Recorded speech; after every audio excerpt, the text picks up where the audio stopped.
Para sa 20 taong gulang na si Mariana, ang Rio de Janeiro ay isang lungsod ng maningning na carnival, ngunit kasabay nito, ito rin ay isang malupit na katotohanan kung saan magkasama ang kahirapan at karahasan. Bilang isang hindi kilalang modelo mula sa favela na nagsisikap mabuhay sa araw-araw, tila itinadhana siyang makilala ang Pilipinong si Jose sa gitna ng pagdiriwang ng carnival. Ang kanilang ugnayan, na nagsimula ng magtama ang kanilang mga mata at masugatan siya sa isang aksidente, ay unang nabalot ng usapin sa pera.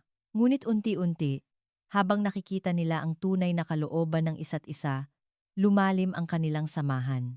Ang pagiging tapat at kasipagan ng binatang manggagawang si Jose ay nagbukas ng isang bagong mundo para kay Mariana na sanay na sa mga lalaking puno ng kayabangan. Sa loob lamang ng 3 linggo, ipinangako nila ang kanilang mga kaluluwa sa isa't isa. Ang kanilang desisyon ba ay isang mapusok na sugal? O ito ba ang tunay na tadhana? Ngayon, sisimulan na natin ang kanilang nakaaantig na kuwento. Ang inyong pag-subscribe, pag-like, pag-activate ng notification, at pagiging miyembro ay malaking tulong sa akin. Ako si Mariana. Kapag binibigkas ang pangalan ko sa paraang Brazilian, may bahagyang pagtaas sa dulo na nagbibigay dito ng masiglang tunog. Ngunit ang buhay ko ay hindi kasing sigla ng pagbigkas nito. Siguro alam ninyo ang estatwa ni Cristo sa Rio de Janeiro, hindi ba? Sa likod ng dambuhalang estatwang iyon, mayroong isang lugar na tinatawag na favela, isang komunidad ng mga mahihirap, mga bahay na may iba't ibang kulay na siksikan sa gilid ng burol. Mula sa malayo, maaaring magmukha itong romantiko, ngunit ang manirahan doon ay ibang-iba ang kwento. Doon ako isinilang. Bata pa lang ako, nangangarap na ako habang pinapanood ang makukulay na parada ng carnival. Nangarap akong isang araw, sasayaw ako sa entabladong iyon, suot ang isang marangyang kasuotan na may mga balahibo. Ini-imagine ko ang aking sarili na nakangiti at kumakaway sa ilalim ng mga kumikinang na ilaw. Ngunit ang katotohanan ay napakalupit. Noong ako'y 15 anyos, isang gabi ng taglamig, habang pauwi ang aking mga magulang, sila ay naging biktima ng pamamaril ng isang gang. Pauwi lang naman sila. Dahil lang nasa maling lugar sila sa maling oras. Mula noon, mag-isa na ako. Wala akong mga kamag-anak at natanto ko ng buong puso na kung hindi ako magtatrabaho para kumita, hindi ako mabubuhay. Kaya't buong sikap kong kumatok sa pinto ng industriya ng entertainment. Maliit na commercial shoot man o pagiging modelo para sa isang hindi kilalang brand, tinanggap ko lahat. Sa kasalukuyan, ang kita ko ay nasa 3,000 real kada buwan. Kung i-convert sa pera ng Pilipinas, siguro nasa 33 tisong piso iyon. Sa perang ito, kailangan kong magbayad ng upa, bumili ng pagkain, at damit. Siyempre, kulang iyon. Kaya sa gabi, nagtatrabaho ako bilang part-timer sa isang cafe. Sa umaga, tumatakbo ako sa mga photoshoot. Sa gabi, nagtitimpla ako ng kape. Pag-uwi ko, para akong hihimatayin sa pagod at matutulog. Kinaumagahan, magsisimula na naman ang parehong araw. Minsan, kapag tumitingin ako sa salamin, naiisip ko, bakit ganito ang buhay ko? Ang buhay ko ay parang isang kastilyong buhangin. Hindi katakataka kung gumuho anumang oras, at kahit gumuho man ito, walang sino mang mag-aalala. Isa-isang umalis sa favela ang mga kaibigan ko. May isa na nakahanap ng mayamang lalaki at lumipat sa Europa. May isa namang sumali sa isang criminal organization at napunta sa kulungan. Ayokong piliin ang alinman sa dalawang iyon.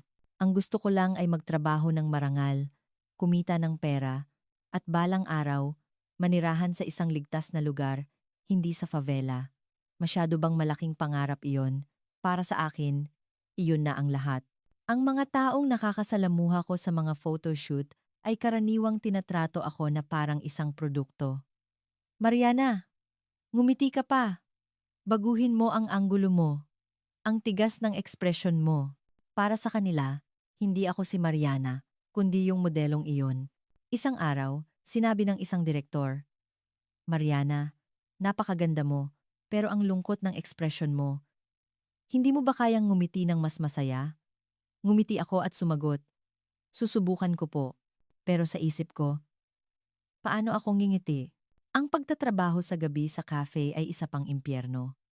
Kapag may mga lasing na customer na nambabastos, kailangan kong ngumiti habang tumatanggi. Kailangan kong maging mabait para makatanggap ng tip. Ang dignidad, kapag gutom ka na, nagiging luho na lang. May mga araw na sobrang pagod ko, umiiyak ako pauwi. Sa isang eskinita kung saan walang tao, tahimik akong lumuluha.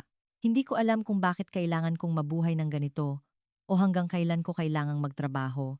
Matapos mamatay ang aking mga magulang, nakalimutan ko kung paano magtiwala sa mga tao, lalo na sa mga lalaki. Ang mga lalaking lumalapit sa akin ay karaniwang nakikita lang ang aking itsura o iniisip na madali akong pagsamantalahan. Mariana, gusto mong makipag-date? Bibigyan kita ng magandang trabaho. Alam na alam ko ang mga nakatagong motibo sa likod ng mga salitang iyon. Kaya't palagi akong tumatanggi. Sabi ng mga kaibigan ko, masyado kang mapili. Baka tumanda kang mag-isa niyan. Naisip ko, baka nga.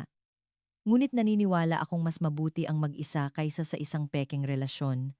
At ganoon lumipas ang mga unang taon ng aking 20s. Araw-araw, parehong routine, parehong alalahanin, parehong kalungkutan. Hindi ko kailanman inakala na magkakaroon ng pagbabago sa buhay ko. Nang papalapit na ang panahon ng carnival, nakast ako bilang isang backup dancer para sa isang parada. Hindi malaki ang bayad, ngunit hindi ko ito matanggihan. At noon, hindi ko pa alam, ang carnival na iyon ang lubusang magbabago sa aking buhay. Dumating ang kasukdulan ng Rio Carnival. Puno na ang mga kalsada ng tao, at ang ingay ng musika ay yumanig sa buong lungsod. Suot ko ang isang kasuotan na pinalamutian ng luntian at dilaw na mga balahibo at tumayo ako sa linya ng parada. Ang takong ng sapatos ko ay 10 sentimetro ang taas at may mabigat na palamuti sa aking ulo. Maganda ito, ngunit hindi komportable. Nagsimula ang parada at nagsimula akong sumayaw sa ritmo. Ang hiyawan ng mga manonood, ang flash ng mga kamera, at ang tunog ng musika ay nagsama-sama.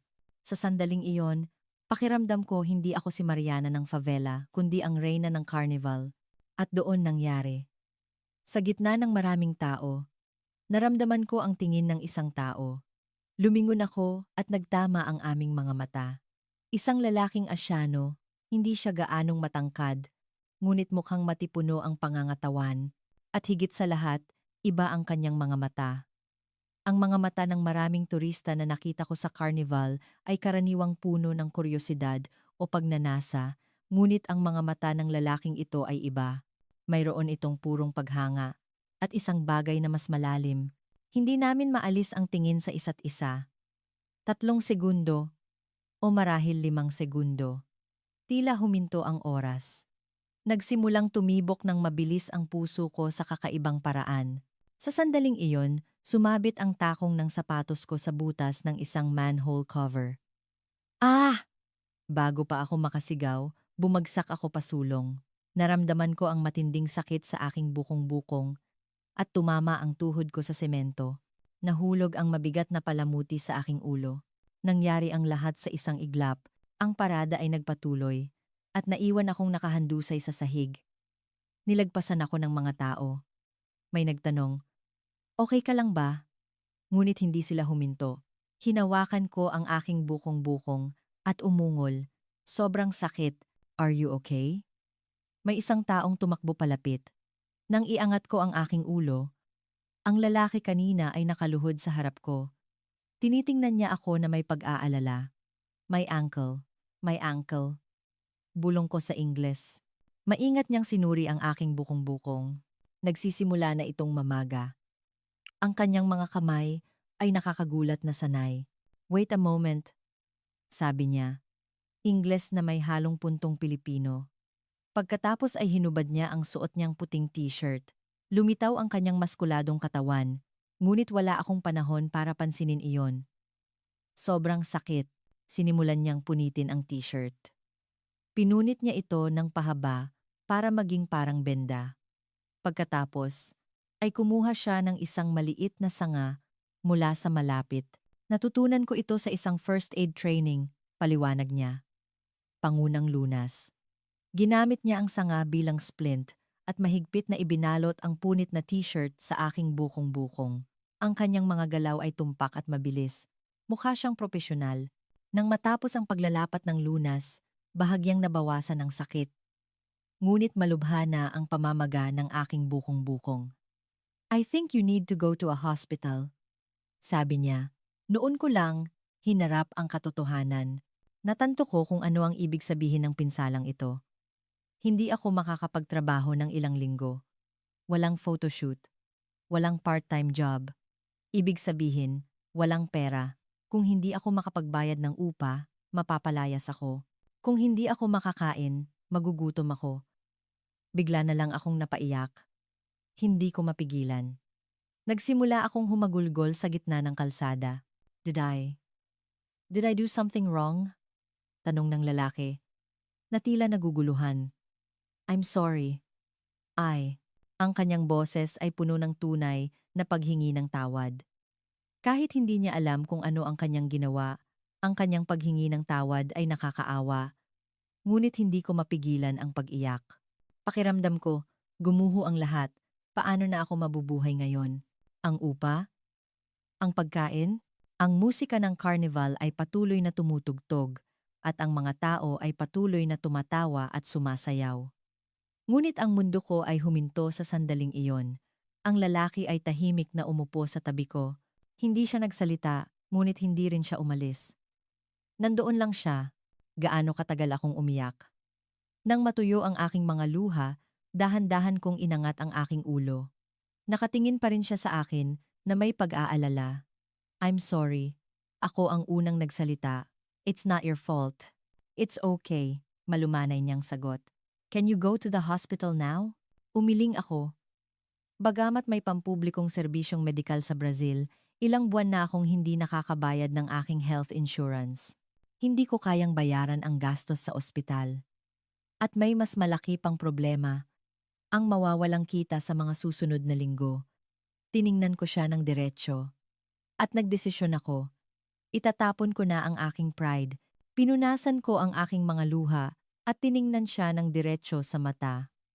Wala na akong pakialam sa kahihiyan. Ang mahalaga ay mabuhay. Nagsimula akong magsalita sa Ingles. You were staring at me. Yes, sagot niya, na may pagtataka sa mukha. Because you were staring at me so intensely, I looked at you too, and that's why I got hurt. Itinuro ko ang aking namamagang bukong-bukong. So this is your responsibility. Nagbago ang kanyang ekspresyon. Naramdaman niyang may mali. Well, maingat niyang sinabi. That's a bit. I'm a model. Tinaasan ko ang aking boses. With this ankle, I can't work for at least a few weeks. If I can't work, I can't earn money. If I can't earn money, I'll starve to death. Do you understand? Hindi siya umimik. Ang tingin niya sa akin ay tila lumamig ng kaunti. Isang tingin na naghihinala na ako ay isang manloloko. Do you want proof? Inilabas ko ang aking cellphone. Ipinakita ko sa kanya ang aking social media. May daan-daang mga larawan mula sa photoshoot, mga video ng commercial. Ipinakita ko rin ang aming text conversation ng direktor. Ang schedule ko para sa susunod na linggo ay puno ng mga trabaho. Look, all of this will be cancelled, sabi ko. And I won't get paid a single cent. Tinitigan niyang mabuti ang cellphone. At dahan-dahan siyang tumango.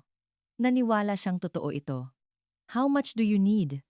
Mahinahon niyang tanong. 1 month's salary, kinuwenta ko. About $700? Ang halagang iyon ay usapin ng kaligtasan para sa akin, ngunit malamang malaking pera para sa isang turista. Alam ko iyon, ngunit wala akong ibang paraan. Okay, sabi niya habang tumatayo.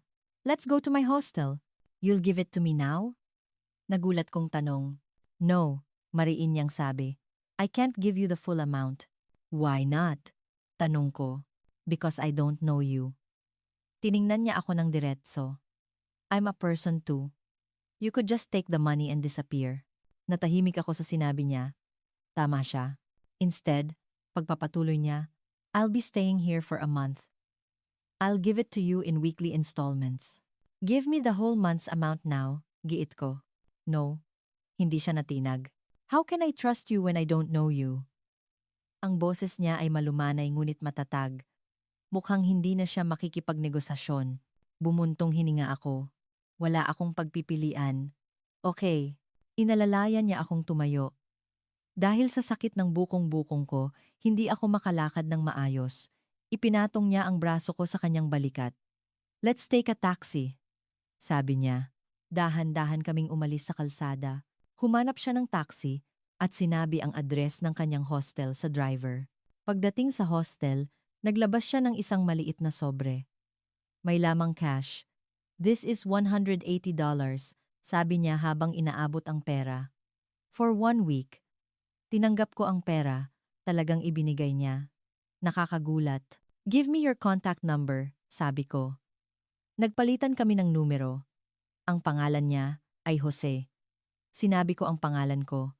Mariana. Dahan-dahan niyang binigkas ang pangalan ko. It's a beautiful name.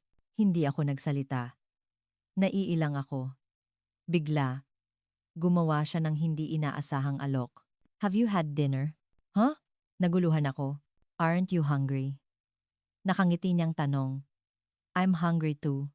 If you know a good place, please take me there. My treat. Tinitigan ko siya. Anong klaseng tao to? Tinakasan ko siya ng pera, pero gusto pa niya akong ilibre ng pagkain? Why are you looking at me like that? Tumawa siya. You're, notal ako. You're strange. Strange? Nagkibit balikat siya. I'm just asking you to have dinner with me. It's boring to eat alone. Walang bakas ng anumang nakatagong motibo sa kanyang mukha. Mukhang kailangan niya lang talaga ng kasamang kumain. Okay, binago ko ang aking tono. I know a good place. Sa totoo lang, gutom na rin ako. At parang may kaunting pagsisisi akong naramdaman para sa kanya. Parang masyado akong naging bastos. Sumakay kami ulit ng taxi. Ibinigay ko sa driver ang address ng isang kalapit na churrasco restaurant, isang lugar na dalubhasa sa Brazilian barbecue. Sa loob ng taxi, pasimple ko siyang sinulyapan. Kahit napunit ang kanyang t-shirt at nakalantad ang itaas na bahagi ng kanyang katawan, parang wala siyang pakialam. Kalmado lang siyang nakatingin sa labas ng bintana. Ang weird niya, sabi ko sa sarili ko, pero mukhang hindi naman siya masamang tao. Pagdating namin sa restaurant, hindi ko pa alam. Ang hapunan na ito ang magbabago sa takbo ng buhay ko. Ang churrasco restaurant ay puno ng mga customer. Ang amoy ng inihaw na karne ay tumatagos sa ilong at ang tawanan ng mga tao ay pumupuno sa lugar. Umupo kami sa isang sulok. Tiningnan ni Jose ang menu at nagtanong, "Ano ang masarap dito?" "Lahat masarap dito," sagot ko. Ito yung sistema na dinadalhan kanila ng iba't ibang uri ng karne. Hindi nagtagal, nagsimulang umikot ang mga waiter sa mga mesa, dala-dala ang mga tuhog ng karne. Baka, baboy, manok, sausage. Tiningnan ito ni Jose na may pagkamangha. May ganito ba sa Pilipinas? Tanong ko. Mayroon namang katulad. Nakangiti niyang sagot. Pero hindi ganito kaenggrande. Nagsimula kaming kumain. Noong una, naiilang pa kami. Ngunit unti-unti kaming naging komportable. Salamat. Ako ang unang nagsalita. Kanina, masyado akong naging bastos. Okay lang, iwinagayway ni Jose ang kanyang kamay. Naiintindihan ko. Mahirap ang sitwasyon mo. Kahit na, yumuko ako. Ang paghingi ng pera ay talagang kahiya-hiya. Gagawin mo yan para mabuhay, sabi niya. Hindi iyan kahiya-hiya. Dahil sa sinabi niya, tiningnan ko siya. Ang kanyang mukha ay puno ng sinseridad. Mariana. Maingat niyang tanong, palagi ka bang mag-isang namumuhay? Nag-alinlangan ako saglit, ngunit nagpasya akong magkwento. Namatay ang mga magulang ko, dahan-dahan kong sinabi. Noong 15 anyos ako. Naging malungkot ang kanyang ekspresyon. Nasangkot sila sa pamamaril ng isang gang. Pagpapatuloy ko, pauwi lang sila noon. Hindi nagsalita si Jose. Nakinig lang siya. Walang mga salita ng pakikiramay. Walang tingin ng awa. Mas gusto ko iyon. Mula noon, mag-isa na ako. Pagpapatuloy ko. Kailangan kong kumita. Kaya sinimulan ko ang pagmamodelo. pero mahirap maging isang matagumpay na modelo. Bakit? Tanong niya. Napakaganda mo naman. Maraming magagandang babae. Mapait akong ngumiti. At wala akong koneksyon, pera, o edukasyon. Ang pagiging taga-favela pa lang. Hadlang na.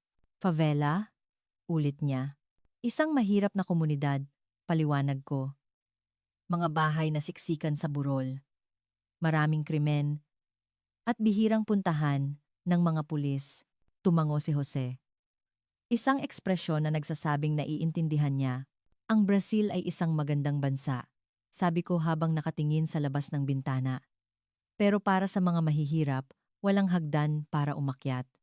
Kahit gaano ka kasipag, nasa parehong lugar ka lang. Medyo, ganyan din sa Pilipinas. Sabi ni Jose. Talaga? Nagulat kong tanong. Oo. Tumango siya.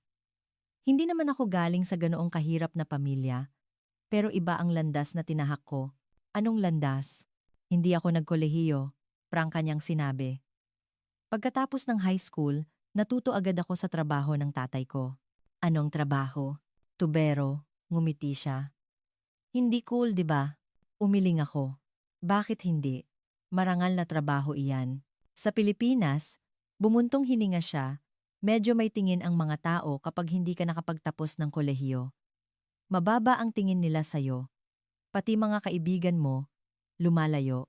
Nalungkot ka ba? Dahil doon? Tanong ko. Noong una, sagot niya. Pero ngayon, okay na. Desisyon ko ito. Bakit mo pinili ang landas na iyon? Ipinagmamalaki ko ang tatay ko, kumislap ang mga mata ni Jose. Buong buhay siyang nagtrabaho ng marangal. Hindi siya nagsisinungaling. Hindi nanloloko ng mga customer. Nagsikap lang siya ng husto. Naantig ako sa kanyang mga sinabi. Ramdam ko ang kanyang sinseridad, kaya gusto ko ring mabuhay ng ganoon. Pagpapatuloy niya. Pagkatapos kong maglingkod sa militar, nag-ipon ako. Pagkatapos ng ilang taon pa ng trabaho, magtatayo ako ng sarili kong kumpanya, isang kumpanya ng pagtutubero. Oo, buong pagmamalaki niyang sabi. Maliit pero tapat na kumpanya. Hindi nanloloko ng mga customer, nagpapasahod sa mga empleyado sa tamang oras. Ganoong kumpanya, tiningnan ko si Jose sa ibang paraan, ibang-iba siya sa mga lalaking nakilala ko. Ang mga lalaki sa Brazil ay karaniwang mayabang. Nagpapanggap na mayaman kahit wala, nagyayabang kahit walang kakayahan. Madalas din silang magsinungaling. Pero si Jose ay iba, buong pagmamalaki niyang ikinuwento ang kanyang simpleng pangarap. Hindi nahihiya, hindi nagpapanggap. Totoo lang, ang galing. Sabi ko, ha? Nagulat siya. Ang pangarap mo, nakangiti kong sabi. Napakagaling, tapat, makatotohanan, at ramdam ko ang sinseridad. Namula ang mukha ni Jose. Salamat. Nagpatuloy kami sa pag-uusap. Tungkol sa Pilipinas, tungkol sa Brazil, tungkol sa mga pangarap, tungkol sa buhay. Hindi namin namalayan ang oras. Nanatili kami roon hanggang sa halos wala ng tao sa restaurant. Sorry, sabi ko ulit. Kanina, talagang naging bastos ako. Okay lang talaga, tumawa si Jose. Naiintindihan ko. At dahil sa'yo, nakahanap ako ng masarap na restaurant. Napatawa ako. Isang tunay na tawa pagkatapos ng mahabang panahon. Habang binabayaran ang bill at papalabas kami, naisip ko, ano kaya kung ikasal ako sa isang taong tulad niya? Bigla lang pumasok sa isip ko. Pero hindi masama ang ideya. Tapat, masipag, may pangarap, at marunong magsabi ng totoo. Kasama ang ganoong tao. Parang kaya kong tiisin kahit anong hirap, ngunit mabilis kong iwinaksi ang isiping iyon. Ano bang iniisip mo, Mariana? Isang beses lang kayong kumain. Sa taxi pa uwi, sinabi ni Jose, kapag gumaling ka na, ipasyal mo ako sa Brazil. Talaga? Nagulat kong tanong. Oo, ngumiti siya. Maging guide kita. Magkikita naman tayo linggo-linggo para sa bayad, di ba? Tumango ako. Sige. Nang gabing iyon, nakatulog ako ng mahimbing sa unang pagkakataon sa mahabang panahon. Ang hinaharap ay tila hindi na gaanong nakakatakot. 3 araw ang lumipas, medyo humupa na ang pamamaga. Masakit pa rin, pero kaya ko nang maglakad. Tinext ko si Jose, pwede na kitang ipasyal. Agad siyang sumagot. Kailan tayo magkikita? Nagkasundo kaming magkita kinabukasan ng umaga sa Pau de Azucar, Sugarloaf Mountain. Napakaganda ng panahon noong araw na iyon. Maaliwalas at maaraw na langit, mainit na sikat ng araw. Ito ang araw na ipinapakita ng Rio ang pinakamaganda nitong anyo. Sakay tayo ng cable car? Sabi ko. Sumakay kami ng cable car paakyat sa tuktok ng bundok. Habang tumataas kami, unti-unting lumitaw ang tanawin ng Rio. Wow, bulalas ni Jose. Napakaganda, hindi ba? Ipinagmamalaki ko ito. Bayan ko yan. Mula sa tuktok, ang tanawin ng Rio ay nakamamangha. Asul na dagat, puting buhanginan, lunti ang mga bundok. Picture tayo? Tanong ni Jose. Nagpicture kami ng magkasama. Noong una, naiilang pa, ngunit unti-unti kaming naging natural. Saan tayo susunod? Tanong niya. Ipapakita ko sa'yo kung saan ako lumaki, sabi ko. Bumaba kami gamit ang cable car at sumakay ng taxi. Papunta kami sa favela. Habang paakyat ang taxi sa burol, naging seryoso ang mukha ni Jose. Makikitid na eskinita, mga lumang bahay, mga graffiti sa pader. Dito ka lumaki? Mahinahon niyang tanong. Oo. Sagot ko. Doon sa dilaw na bahay na yan. Bumaba kami at naglakad. Nakilala ako ng mga dati kong kapitbahay. Mariana, ang tagal na. Kamusta ka na? Binati ko sila at ipinakilala si Jose. Kaibigan ko. Galing siyang Pilipinas. Tiningnan nila si Jose na may pagtataka, ngunit naging mabait sila. Ang layo pala ng pinanggalingan mo. Nahihiyang ngumiti si Jose at bumati. Mukha siyang cute. Dahan-dahan kaming naglakad sa favela. Ikinuwento ko ang tungkol sa aking paglaki. Sa aking mga kaibigan. Siguradong nahirapan ka, sabi ni Jose. Nahirapan talaga, tapat kong sagot. Pero mababait ang mga tao dito. Nagtutulungan kami. Pagkatapos ng favela, pumunta kami sa Copacabana Beach, isang sikat na pasyalan. Puno ng tao ang buhanginan. Mga taong naka-swimsuit, naglalaro ng beach volleyball, nagpapaaraw. Dito tayo magpahinga. Humanap ako ng bakanteng pwesto at umupo. Umupo rin si Jose sa tabi ko. Sandali kaming tahimik na nakatingin sa dagat. Kailangan mong maglagay ng sunblock, sabi ko. Kung hindi, masusunog ka. Kinuha ko ang sunblock oil mula sa aking bag at sinimulang ipahid sa aking braso. Gusto mong pahiran ko ang likod mo? Tanong ni Jose. Nag-alinlangan ako saglit. Ngunit tumango ako. Salamat. Dumampi ang kanyang kamay sa aking likod. Isang malambot at maingat na haplos. Nagsimulang tumibok ng mabilis ang puso ko. Okay na, sabi niya. Ikaw naman, ibinigay ko sa kanya ang oil. Hinubad ni Jose ang kanyang t-shirt, lumitaw ang kanyang maskuladong katawan. Isang katawang hinubog ng trabaho, hindi ng gym. Sinimulan kong pahiran ng oil ang kanyang likod. Ramdam ko ang matitigas na kalamnan sa dulo ng aking mga daliri. Napakaganda talaga ng Brazil, sabi ni Jose. Buti na lang pumunta ako dito. Maganda rin ba ang Pilipinas? Tanong ko. Oo, kinuha niya ang kanyang cellphone. Papatingnan ko sa'yo. Ipinakita niya ang mga larawan ng Pilipinas. Ang mga beach ng Palawan, ang dagat ng Boracay, ang skyline ng Maynila sa gabi. Wow! Napahanga ako. Napakaganda. Pumunta ka minsan, sabi niya. Ako ang magiging guide mo. Ngumiti ako at umiling. Hindi pa ako nakakalabas ng Brazil. Hindi pa nga ako nakakasakay ng eroplano. Makakapunta ka balang araw, sabi ni Jose. Talaga? Nag-aalinlangan ako. Sigurado, may kumpiyansa sa kanyang boses. Bumili kami ng Brazilian nuts mula sa isang kalapit na stall. Nagpatuloy kami sa pag-uusap habang kumakain. Ang mga modelo ba? Nakakapunta sa ibang bansa? Tanong ni Jose. Ang mga sikat na modelo? Oo, sagot ko. Europa, Amerika, Asia. Hindi ako nagkaroon ng ganoong pagkakataon.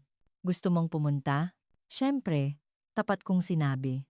Pangarap yan ng lahat, di ba? ang makakita ng ibang mundo. Kung ganoon, makakapunta ka balang araw, sabi niya. Paano? Tumawa ako. Wala akong pera. May paraan, seryoso niyang sabi. Kung hindi ka susuko, napatulala ako sa seryosong tingin niya. Tila taos puso siyang umaasa na matupad ko ang aking pangarap. Nagsimula nang lumubog ang araw. Naglakad kami sa tabing dagat at nag-usap pa. Napakasaya ng araw na ito, sabi ni Jose. Ako rin, ngumiti ako. Sa taxi pa uwi, naisip ko, komportable ako kapag kasama ko ang taong ito. Bakit kaya? At natanto ko. Hindi sinusubukan ni Jose na pagsamantalahan ako. Siya ay isang taong nandoon lang para samahan ako. Hindi ko na matandaan kung kailan ako huling nakakilala ng ganoong tao. Pagbaba ko sa harap ng bahay, sinabi ni Jose, magkita tayo ulit sa susunod na linggo. Kapag ibibigay ko na ang pera, sige. Tumango ako. Saan mo pa gustong pumunta? Ikaw na ang mag-isip, Mariana. Ngumiti siya. Ikaw ang eksperto dito. Ngumiti ako at kumaway. Habang tinitingnan ko siya, may kakaibang damdamin akong naramdaman. Kilig, pananabik, o baka isang bagay na mas malalim. Hindi ko sigurado kung hatong ang bagay, ngunit hindi ito masamang pakiramdam. Napakabilis lumipas ng isang linggo. Araw-araw kong iniisip si Jose. Sa aming susunod na pagkikita, nagkasundo kaming magkita sa isang jazz bar sa syudad. Paborito kong lugar iyon. Dito, itinuro ko ang pasukan ng bar. Pagpasok namin, isang malumanay na jazz music ang sumalubong sa amin. Madilim ang ilaw at maginhawa ang pakiramdam. Maganda dito, sabi ni Jose habang tumitingin sa paligid. Umupo kami sa isang sulok. Lumapit ang waiter para kunin ang aming order. Okay lang ba sa'yo ang wine? Tanong ko.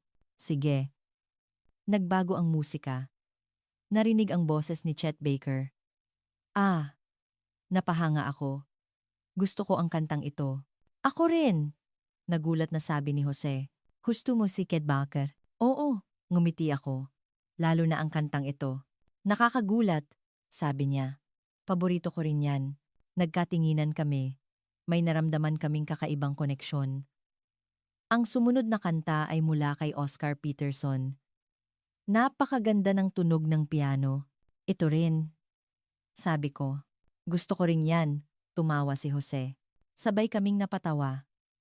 Sobrang daming pagkakataon para maging isang coincidence lang. Pareho tayo ng music taste, sabi ko. Oo nga, sagot niya. Baka tadhana ito. Tadhana. Kumirot ang salitang iyon sa aking puso. Habang umiinom ng wine, nagpatuloy kami sa pag-uusap. Paboritong musika, pelikula, libro. Hindi namin namalayan ang oras. Nalasing kami sa musika at sa aming pag-uusap. Pagpunta mo sa Pilipinas, maingat na sinabi ni Jose, marami ring lugar na ganito. Jazz bar? Oo, nagpakita ako ng interes. Oo, kinuha niya ang kanyang cellphone. Ipapakita ko sa'yo, mga larawan ng mga jazz bar sa Maynila, mukhang maganda at elegante. Gusto ko talagang pumunta, tapat kong sinabi. Kung ganoon, pumunta ka, sabi ni Jose. Ako ang magiging guide mo. Ngumiti ako at umiling. Hindi ganoon kadali. Bakit? Dahil sa pera? Maging praktikal tayo, sagot ko. Pamasahe sa eroplano, tirahan, gastusin. Sobrang laking pera niyan para sa akin. Ako na ang bahala, prangka niyang sinabi. Tinitigan ko siya. Anong sabi mo? Kung ako ang gagastos, makakasama ka. 'Di ba? Ulit niya. Hindi pwede, mariin kong sinabi. Hindi ko yan matatanggap. Bakit? Dahil nawalan ako ng sasabihin. Masyadong malaking pabor iyan. Hindi ko matatanggap. Hindi ito pabor, seryosong sabi ni Jose. Seryoso ako. Akadara-dara-dara, akadara-dara-dara-dara. Ang kanyang mga mata ay sobrang seryoso kaya't nataranta ako. Hindi ito biro. Landaan-daan ang kanyang tamang pulima. Jose, maingat kong sinabi, hindi pa tayo gaanong katagal magkakilala. Alam ko, tumango siya. Pero nararamdaman ko, komportable ako kapag kasama kita. Nagsimulang tumibok ng mabilis ang puso ko. Pag-amin ba ito? O simpleng pabor lang? Ako. Ako'y isang taong nabubuhay. Sa araw-araw na kita, nautal ako. Ang paglalakbay at mga ganyang bagay ay luho para sa akin. Bakit kailangang maging ganyan? Tumaas ang boses ni Jose. Naiinis talaga ako na ang isang taong kasing ganda mo ay kailangang mamuhay na may ganyang mga alalahanin. Nagulat ako at tiningnan siya. May tunay na galit sa kanyang mukha. Galit para sa akin. Hindi patas ang mundo. Pagpapatuloy niya. Naiinis ako na ang mga taong nagsisikap ay hindi nakakatanggap ng tamang gantimpala. Nawalan ako ng sasabihin. Ito ang unang pagkakataon na may nagalit para sa akin. Humugot siya ng malalim na hininga. Gusto kitang tulungan. Puwede ba nating subukang manirahan sa Pilipinas? Gastos ko lahat. Ito ay siguradong isang pag-amin. Hindi paligoy-ligoy, kundi isang direktang alok. Jose, nanginginig kong sabi, sobrang mapusok niyan. Tumawa siya. Alam ko, pero seryoso ako. Tumawa siya. Inangat ko ang aking baso ng wine at uminom. Kailangan kong mag-isip ng malinaw. Ako'y isang taong praktikal, sabi ko. Hindi ako naniniwala sa mga kwentong parang panaginip. Hindi ito panaginip. Hinawakan ni Jose ang aking kamay. Ito ay katotohanan. Kaya kitang dalhin sa Pilipinas. Ang kanyang kamay ay mainit. Mahigpit niyang hinawakan ang aking kamay. Bakit? Tanong ko. Bakit mo ginagawa ang lahat ng ito para sa akin? Hindi ko alam. Tapat niyang sagot. Gusto ko lang makasama ka. Gusto kong maging masaya ka. Namuo ang luha sa aking mga mata. Hindi ko na alam kung kailan ako huling nakarinig ng mga salitang iyon. Pag-iisipan ko, halos hindi ko masabi. Okay lang. Binitawan ni Jose ang aking kamay. Pag-isipan mo ng mabuti. Seryoso ako, kaya't kahit kailan mo gustong sumagot, handa akong makinig. Nang gabing iyon, hindi ako makatulog. Ang alok ni Jose ay paulit-ulit na umiikot sa aking isipan. Talaga bang kaya kong pumunta sa Pilipinas? Kasama ang taong ito? Masyadong maganda para maging totoo, kaya't natatakot ako. Naisip ko rin na imposible ito, ngunit sa kabilang banda, mayroon ding pananabik. Isang bagong buhay, isang bagong simula, isang bagong posibilidad. Niyakap ko ang aking unan at nag-isip. Pag-aralan ko pa ng kaunti, at saka ako magdesisyon. 2 linggo ang lumipas. Halos araw-araw kaming nagkikita ni Jose. Nilakad namin ang bawat sulok ng Rio. Botanical Garden, museo, palengke, beach. May mga pagkakataong hindi kami nagkakaintindihan sa salita, ngunit sa tingin pa lang nagkakaintindihan na kami. Dumating ang huling linggo ng pananatili ni Jose sa Brazil. Naging komplikado ang nararamdaman ko. Ito na ang huling bayad. Inabot ni Jose ang sobre. Ang laman ay mas malaki kaysa sa napagkasunduan namin. Kabuuang halaga na katumbas ng 100,000 piso. Sobra na ito. Isinauli ko ang isang bahagi. Ang napagkasunduan lang ang tatanggapin ko. Okay lang, sabi niya. Tanggapin mo na. Hindi, matigas kong sabi. Ang usapan ay usapan. Gusto ko ring mamuhay ng marangal. Ngumiti si Jose habang tinitingnan ako. Sige, saan tayo pupunta? Tanong ko. Huling araw na. Sa Ipanema Beach, sagot niya. Gusto kong maglakad-lakad doon. Pumunta kami sa Ipanema Beach. Palubog na ang araw. Kaunti lang ang tao sa beach. Tahimik at payapa. Naglakad kami ng walang imik. Tanging ang tunog ng alon ang naririnig. Inisip ko ang mga nakaraang linggo. Ang mga oras na kasama si Jose. Ang mga pinag-usapan. Ang mga naramdaman. Ito ang pinakamasayang panahon sa aking buhay. Jose, naglakas loob akong magsalita. Bakit? Tiningnan niya ako. May itatanong ako.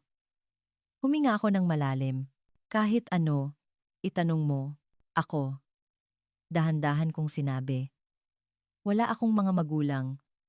Wala ring pamilya. Kung mawala man ako, walang sinumang mag-aalala. Tahimik na nakinig si Jose. Kung sasama ako sa iyo sa isang lugar na hindi ko alam, pagpapatuloy ko, ikaw lang ang magiging responsable sa akin. Tama ba? Tumango siya.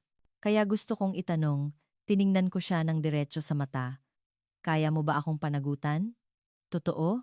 Sandaling natahimik si Jose. Tila seryoso siyang nag-iisip at dahan-dahan siyang nagsalita. Mariana, magiging tapat ako, sabi niya. Hindi pa tayo gaanong katagal magkakilala. Ilang linggo pa lang. Kinabahan ako. Tatanggihan niya ba ako? Ngunit nagpatuloy siya. Sa buong buhay ko, ngayon ko lang naramdaman ang ganitong pakiramdam. Anong pakiramdam? Kapag kasama kita, panatag ako, paliwanag niya. Hindi ko kailangang pilitin ang sarili ko, hindi ko kailangang magpanggap. Okay lang na maging ako lang. Pareho kami ng nararamdaman at hinawakan niya ang aking kamay. Naisip kong gusto kitang makasama habang buhay.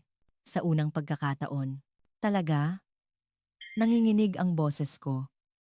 Oo, mariin niyang sabi. Handa akong samahan ka. Pananagutan kita. Tumulo ang luha ko. Hindi ko mapigilan. Bakit ka umiiyak? Nag-aalalang tanong ni Jose. Dahil masaya ako, ngumiti ako habang pinupunasan ang luha. Kung ganoon, maingat niyang tanong, sasama ka ba? Sa Pilipinas? Tumango ako. Nagpa siya akong huwag ng mag-alinlangan pa. Oo, sabi ko. Gusto kong sumama. Kasama ka. Nagningning ang mukha ni Jose. Talaga? Oo, ngumiti ako. Pero may kondisyon. Kahit ano, gagawin ko. Magtatrabaho rin ako. Seryoso kong sabi. Pagdating sa Pilipinas, hindi ako aasa lang sa'yo. Gagawin ko ang parte ko. Siyempre, tumango siya. Matatag kang tao, at huminga ako ng malalim. Pwede bang maging nobyo kita?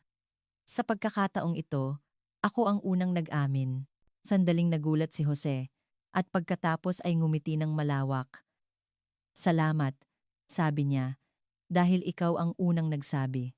Pareho tayo ng nararamdaman. Nagyakapan kami.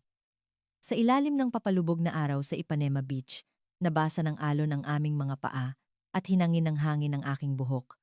Perpekto ang lahat. Bago tayo pumunta sa Pilipinas, bulong ni Jose sa aking tainga, may mahalaga akong sasabihin. Ano iyon? Tiningnan ko siya. Magkita tayo bukas. Ngumiti siya. May kailangan akong ihanda. Anong ihahanda? Malalaman mo. Bukas. Pabiro niyang sabi. Na-curious ako, ngunit hindi na ako nagtanong pa. Naghintay na lang ako para sa kinabukasan. Nang gabing iyon, hindi ako makatulog sa sobrang pananabik. Ano kaya ang mangyayari bukas? Kinaumagahan, naghihintay si Jose sa akin sa lobby ng hotel. Handa ka na? Tanong niya. Oo, sagot ko. Saan tayo pupunta? Sumama ka lang sandali. Sumakay kami ng taxi papunta sa syudad. At huminto kami sa harap ng isang maliit na restaurant. Dito tayo manananghalian, sabi niya. Ang restaurant ay maginhawa at tahimik. Umupo kami sa tabi ng bintana kung saan tanaw ang mga kalsada ng Rio. Dumating ang pagkain at nagsimula kaming kumain. Ngunit si Jose ay tila balisa. Bakit? Tanong ko. Mariana. Ibinaba niya ang kanyang tinidor. May sasabihin ako. Ano iyon? Nagsimulang bumilis ang tibok ng puso ko. Huminga siya ng malalim. Gusto kitang makasama habang buhay. Narinig ko na yan kahapon. Tumawa ako. Hindi, seryoso niyang sabi. Tunay na habang buhay. Pati na sa mata ng batas. Anong ibig mong sabihin? May inilabas si Jose mula sa kanyang bulsa na isang maliit na kahon, isang kahon na gawa sa velvet. Nang buksan niya ito, may singsing sa loob, isang eternity stone ring. Kumikinang ang maliliit na diamante. Mariana, nanginginig niyang sabi. Bago tayo umalis, papuntang Pilipinas, gusto kong magpakasal tayo dito. Halos hindi ako makahinga. Ano? Alam kong masyadong mabilis, sabi niya. Pero sigurado na ako sa nararamdaman ko. Gusto kitang maging kasama habang buhay. Nanginginig ang aking mga kamay. Magpakasal, bulong ko. Niyayaya mo akong magpakasal? Oo, tumango siya. Pakasalan mo ako. Muli na namang tumulo ang luha ko. Luha ng kaligayahan. Oo. Nakangiti kong sagot. Oo. Gusto ko. Isinuot ni Jose ang singsing sa aking daliri. Sakto ito. Salamat, sabi niya. Maraming salamat. Ako ang dapat magpasalamat, hinawakan ko ang kanyang kamay. Nang araw ding iyon, sinimulan naming asikasuhin ang mga papeles.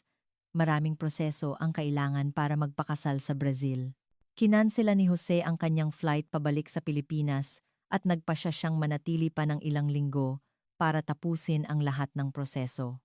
Ang sumunod na mga linggo ay napakabilis. Pag-aasikaso ng mga dokumento, pag-a-apply ng visa, pagbili ng tiket papuntang Pilipinas.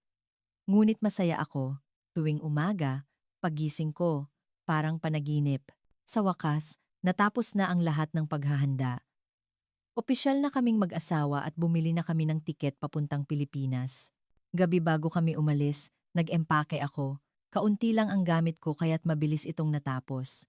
Bukas, nasa Pilipinas na tayo, sabi ni Jose. Kinakabahan ako, tapat kong sinabi. Natatakot ako. Okay lang, niyakap niya ako. Nandito ako.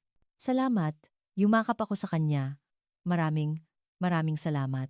Kinabukasan, sa airport, huli kong tiningnan ang Rio, ang lugar kung saan ako isinilang at lumaki. Mahirap man, ngunit puno ng mahahalagang alaala. Paalam Rio, bulong ko sa sarili. Sumakay kami sa eroplano.